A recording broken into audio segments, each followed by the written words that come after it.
સુરતમાં લોકસભા કોંગ્રેસના ઉમેદવાર નિલેશ કુંભાણીનું ફોર્મ રદ થયું હોવાની વાતો વહેતી થઈ છે, ત્યારે આ અંગે એક મોટી અપડેટ સામે આવી છે।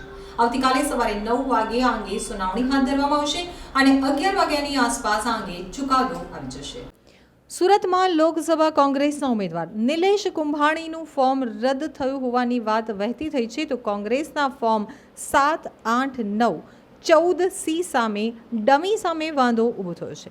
ત્યારે હવે આ મામલે મોટી અપડેટ સામે આવી રહી છે। આ મામલે હવે આવતીકાલે સવારે 9 વાગે સુનાવણી કરવામાં આવશે। સવારે 11 વાગ્યાની આસપાસ ચુકાદો સંભળાવવામાં આવશે। તો ગઈકાલે લોકસભાની ચૂંટણીમાં ઉમેદવારી ફોર્મ ભરવાનો છેલ્લો દિવસ હતો, જે બાદ આજે ફોર્મ ચેકિંગની કામગીરી હાથ ધરવામાં આવી રહી હતી। ત્યારે આ પહેલા કોંગ્રેસને મોટો ઝટકો લાગ્યો છે। સુરતમાં લોકસભા કોંગ્રેસના ઉમેદવાર નિલેશ કુંભાણીનું ફોર્મ રદ થયું હોવાની વાત વહેતી થઈ છે। કોંગ્રેસના ફોર્મ 7, 8, 9, 14C સામે ડમી સામે વાંધો ઊભો થયો છે। ત્યારે હવે આ મામલે મોટી અપડેટ આવી છે। આ મામલે હવે આવતીકાલે 9 વાગે સુનાવણી કરવામાં આવશે। સવારે 11 વાગ્યાની આસપાસ ચુકાદો આપવામાં આવે તેવી શક્યતા છે।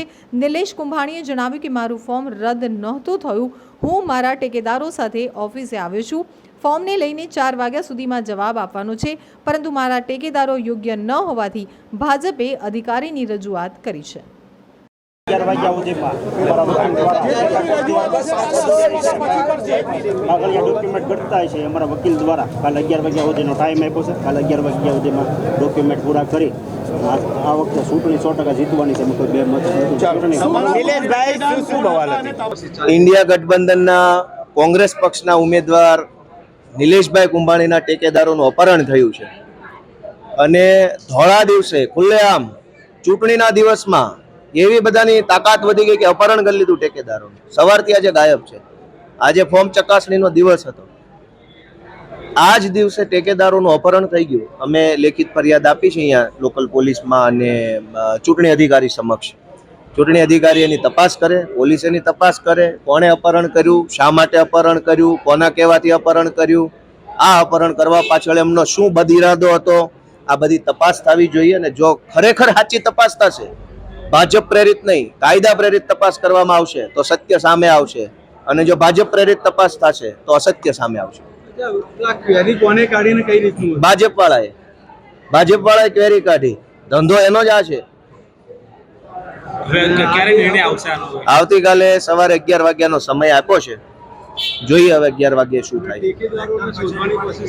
એ અમે તો કરીએ છીએ, પણ અપહરણ કર્યું છે એટલે હવે તો પોલીસ જ શોધી શકશે કે અપહરણ કોણે કર્યું। ટેકનિકલ સર્વેલન્સ કરવામાં આવે, એમના પાછલા 10-5 દિવસોની તપાસ કરવામાં આવે, કોણે અપહરણ કર્યું છે પોલીસ તપાસ કરે। ચૂંટણી અધિકારીને કીધું છે, ચૂંટણી અધિકારી કાયદા સંમત તપાસ કરે, ભાજપથી બીયા વગર, ભાજપનો ડર રાખ્યા વગર તપાસ કરે એવી આશા છે।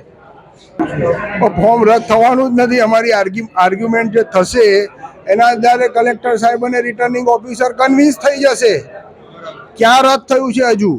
અચ્છા, તો ટેકેદારોની પરિસ્થિતિમાં જે ફોર્મ ભરવાનું સહી નહીં બધામાં મુદ્દો જે વિવાદ આવ્યો એને તમે કેવી રીતે? કોઈ વિવાદ નથી। ભારતીય જનતા પાર્ટી દ્વારા અરજી કરવામાં આવી છે, વાંધો લેવામાં આવ્યો છે અને કહેવામાં આવ્યું છે કે આ ટેકેદારોની સહી જે છે તે ખોટી છે। ત્યાર પછી ટેકેદારો ક્યાંકથી પ્રકટ થયા અને એમણે એફિડેવિટ કરી કે અમારી સહી નથી।